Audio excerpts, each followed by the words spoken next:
There's a couple of rumours coming out about the next Nikon flagship camera, which will be the Nikon D5 most likely. If you want a more in-depth conversation about it, Eric Rossi's done a good 6.5 minute video on it already. From the stats, Nikon rumours, I would say, always does pretty well with the rumours that it gets. They're usually not too far off from what you get. The big things here are a new insane ISO level of native 102,000 ISO, amazing, and 4K video is pretty much the main thing, and like 173 autofocus points. That's not what I want to talk about. I want to talk about how I think it must be difficult just now for the camera companies to really persuade people to get their initial professional camera and make it the current flagship one. What I mean by that is, let's say you're kind of going, hey, I'm going to be a professional photographer, I'm going to have to buy the flagship camera, or you know, want to look the best, I want to buy a flagship, and getting the Nikon D5. Oh yeah, and that is going to be like a £5,000 investment kind of thing. That's before you even put on a single lens. And the question is really like the amount of money required for the single camera. You can get superior performances in multiple different cameras, which are possibly more ergonomic or a bit easier workflow kind of stuff like that. For example, if you wanted 4K, awesome 4K, you'd get the Panasonic GH4. If you wanted amazing ultra high ISO sensitive, you get the Sony A7S. And even if you bought both those cameras and the lenses that you wanted, it would still potentially be cheaper than the Nikon D5. Also, additionally, what I say about that is that the quality it's almost like saying that they've shot themselves in the foot by making their flagships so good. The quality of the flagship cameras from the D3 are still amazing. Like if you're kind of I want to get a flagship camera, and you can see a good condition Nikon D3, it is worth whatever it's being charged for. They're not. I think normally a Nikon D3 is being sold in 2015 for around about £700–800. And if it's not been battered, and it's not like I've seen quite a few secondhand, and they're just like, oh, what did the person do? Throw it down a mountainside? But yeah, it still works. But if you can get one which is in good condition, honestly, I've never ever had a complaint from any client of mine saying, oh, there's too much noise in an image, or that, you know, there's never been a problem with the files that come out. The whole point of a camera is to make it so that the photographer, the person behind the camera, has the ability to take the photos that they want to do. So far, I don't know if anybody really kind of going, oh, I just can't get this type of photo with a Nikon D3S or a Nikon D4 or a Nikon D4S. Oh, there's nobody that's going to have to go, I need a Nikon D5 because my current camera, the Nikon D4S, just can't do it. Like, if you even look at the likes of Jarrad Paulin, he doesn't go for buying the whole thing. He would sell the current one that he's got and pay for the upgrade. But even if you're paying for the upgrade, which is like maybe £1,000 or $1,000, you've really got to think: are you getting your money's back for that? Are you really getting $1,000 or £1,000 worth of a benefit in the gear that you're buying?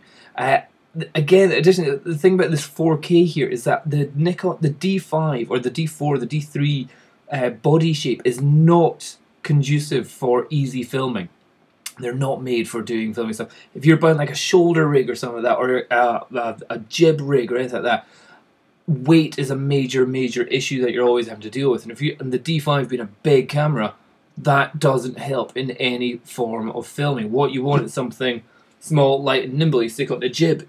The lighter the camera and the lenses at the end. If you're doing a jib shot or something like that, the lighter the amount of weights that you have to carry with you to counterbalance the jib. If you're doing glide track, it's just less chance of it getting gritty along the side. If you're doing long days where you're having it over the shoulder, or if you've got one of those fig rigs from whoever made fig rigs, holding like that, going down a ski slope, having a big feck off pro body doesn't help you in capturing the shots. So the video side of these cameras I see as a as a nice little add-on. Yeah, cool. It can do it can do 60 frames at full 1080p. Cool, awesome. That's more than 99% people that ever need it. Also additionally, the potential people that would be buying this would also be a lot of kind of photo or sports journalism, and what I would say, one of the biggest things I would say is that there's a lot of requirement for multimedia capture. So if you are shooting,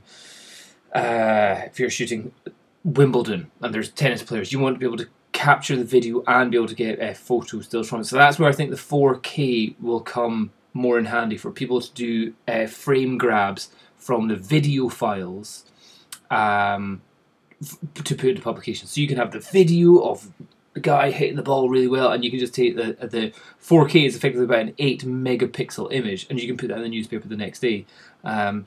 And all that kind of stuff. Again, with the 4K and all that kind of stuff, one of the additional benefits, if it was possible, would be to get the raw video for it. Like already, they're saying this is going to be like a 20 megapixel camera which can do 15 frames a second.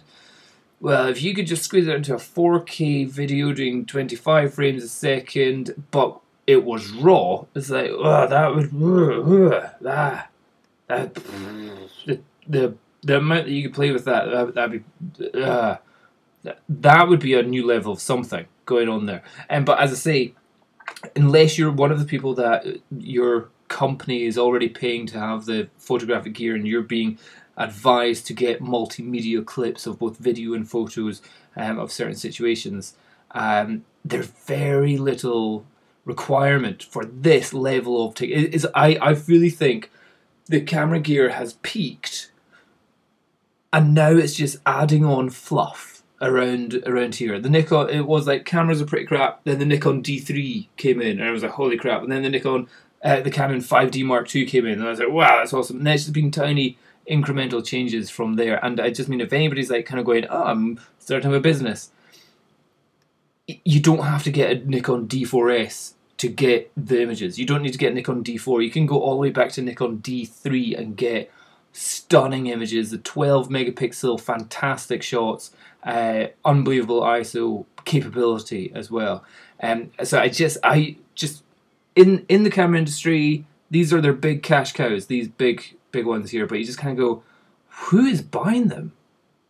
Apart from companies, but if you're asking for the public, hey, look at this, hey, we've got a ridiculous ISO. Again, in all the stuff which I shoot, because I shoot properties all day, some of them are very dark, I will push my Canon up to, at most, 3200 ISO. And that's not because it can't go higher, it can. It's just that once I go higher than that, I don't need to. There's also lots of other things that fall apart, like colour and shadow noise and all that kind of stuff. But in general, 102,000 ISO is so beyond where the kind of work area that I would ever be using in, and it's, again, photojournalists as well. They're going to be outside at work. At most, they're going to be outside like a nightclub in a city where there's loads of lights already anyway, and they'll probably have a flash on. It just seems like cameras have got so awesome, and we're just making them more awesome for the sake of awesomeness, but nobody has the use of any of these functions. I'd love to, and again, if you look at any of the brochures, or if you see a Joe McNally video, or if you see a Chase Jarvis thing, how much of it is really pushing the boundaries of the capability of what the cameras are able to do? I think a lot of the shots that they're creating are ones which are really impressive shots because their creativity, their ideas, their lighting, rather than, oh, because the sensor can go to 25,000 ISO. Not so much. Anyway, just my thoughts. If any of you can give me really good reasons why people should be buying a Nikon D5 above and beyond a multi-system with multiple backup kind of system, like a Panasonic and a Sony kind of thing for, if not cheaper, let me know. Cheers. Bye-bye.